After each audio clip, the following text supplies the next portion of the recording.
2016 నెల్లూరు దగ్గర ఒక చిన్న గ్రామము జరిగిన నిజమైన సంఘటన. ఒక యువతి పేరు మధుమతి.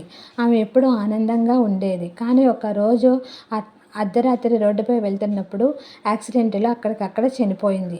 ఆ రోడ్డుపై అప్పటినుంచి ప్రజలు రాత్రిపూట అక్కడికి వెళ్ళడానికి ఆపివేశారు. ఎందుకంటే అక్కడ ఆమె రాత్రి ధరించిన ఎరుపు చీరలో అమ్మాయి నీడ కనిపించేది అని లారీ డ్రైవర్లు చెప్తున్నారు.